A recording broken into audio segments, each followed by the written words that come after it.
আমার কাছে মনে হয় আমার পেজটা একটা ডায়েরির মতন, আর লুকিয়ে রাখার ব্যাপারটা আর নাই, বুঝছো আপুরা? ওই যে ছোটবেলা হতো না, ডায়েরিতে যদি কোনো কিছু লিখতাম সেটা লুকিয়ে রাখতাম যেন কেউ না দেখতে পায়, কিন্তু তখন সেই ডায়েরিটা কেউ না কেউ কোনোভাবে দেখেই নিত। তখন ওই বিষয়টা অনেক বেশি কষ্ট লাগতো। এখন যদিও ডায়েরি আর লেখা হয় না, তবে একটা কথা কি জানো আপুরা, আমার এই পেজটা আমার কাছে ডায়েরির মতনই মনে হয়। কারণ এই ছোট্ট পেজটা আমি আমার মনের মতন করে লেখালেখি করি, মনের মতন করে সাজিয়ে তুলি। যদিও আমি এত সুন্দর করে সাজিয়ে গুছিয়ে কথা বলতে পারি না বা সাজিয়ে গুছিয়ে লিখতে পারি না, তারপর চেষ্টা করি। মানুষ তো একদিনে সবকিছু শিখে না, আস্তে আস্তে নিজেকে আপডেট করার চেষ্টা করব। তো যাই হোক, ভিডিওর প্রথমেই তোমরা দেখেছো আমি মাটির কিছু জিনিসপাতি কিনেছি।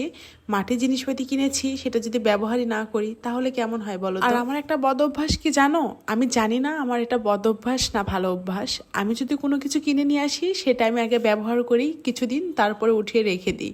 এতো বিকেলে আমি একটু তালের বড়া বানিয়েছিলাম, তার সাথে পুডিংও বানিয়েছিলাম। দুইটাই একদম পারফেক্ট হয়েছিল, খেতে অনেক বেশি মজা হয়েছে। আমি কিন্তু এই ফার্স্ট টাইম কাপে করে পুডিং বানিয়েছিলাম, একদম পারফেক্ট হয়েছে। তো যাই হোক, রাত্রে তো রান্না বান্না করতে হবে। আজকে রাত্রে রান্না করব ডাউল, তার সাথে মুরগির মাংস। আর আজকে দুইটাই আমার খুব পছন্দের খাবার, কারণ এই ব্রয়লার মুরগি আমার কিন্তু অনেক বেশি পছন্দ। অনেকের কাছে হয়তো ভালো নাও লাগতে পারে, আমার কাছে কিন্তু বেশ ভালো লাগে।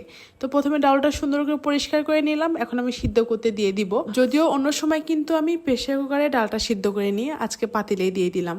একদম ভাল লাগছে না প্রেসার কুকারে সিদ্ধ করতে, কারণ প্রেসার কুকারে যদি সিদ্ধ করি পরবর্তীতে সেটা পরিষ্কার করতে অনেক বেশি কষ্ট হয়। ওইদিকে ডাউলটা হতে থাক, এদিকে মাংসটা একটু মেরিনেট করে নিয়ে আজকে ভাবছি একটু মাংস ভেজে রান্না করব। মুরগির মাংস কিন্তু ভেজে রান্না করলে অনেক বেশি মজা লাগে, আর এই ব্রয়লার মুরগির মাংস যেভাবেই রান্না করা যাক না কেন আমার কাছে তো বেশ ভালো লাগে। তবে আমার বর কিন্তু এই মুরগির মাংস একদমই পছন্দ করে না, সে খেতেই চায় না, শুধু আমি একমাত্র আর আমার ছেলে, আমরা দুজনই খাই। তো যাই হোক, এদিকে মাংসটা কিন্তু খুব সুন্দর করে ভেজে নিয়েছি, লাল লাল করে কড়া করে ভেজে নিয়েছি। এভাবে কিন্তু আমি সবগুলা মাংসই ভেজে নিয়েছি, সেটা আর আপনাদের সাথে শেয়ার করা হয় নাই। তো এখন আমি মাংসটা রান্না করে নিব। আর আমার এই ছোট্ট সংসারে আমি যেই কাজই করি না কেন আমি কিন্তু খুব মনোযোগ দিয়ে করি, আর বিশেষ করে রান্না বান্না। আমি তো রান্না বান্না খুবই মনোযোগ দিয়ে করি, আর আমার রান্না বান্না কিন্তু অনেক বেশি মজা হয়। আমার বর কিন্তু অনেক বেশি পছন্দ করে আমার হাতে রান্না। আর আমি যেদিনই মুরগি মাংস রান্না করি হাতে বেটে তারপরে রান্না করি, হাতে বেটে মশলা দিয়ে মুরগির মাংস রান্না করলে অনেক বেশি মজা হয়। আর আজকে তরকারিটা অনেক বেশি ঝাল হয়ে গিয়েছিল, কিন্তু খেতে কিন্তু অনেক বেশি মজা হয়েছে। মশলাটা খুব সুন্দর করে কষিয়ে নিয়েছি, এখন মাংসটা দিয়ে দিব, তারপরে হালকা একটু পানি দিব।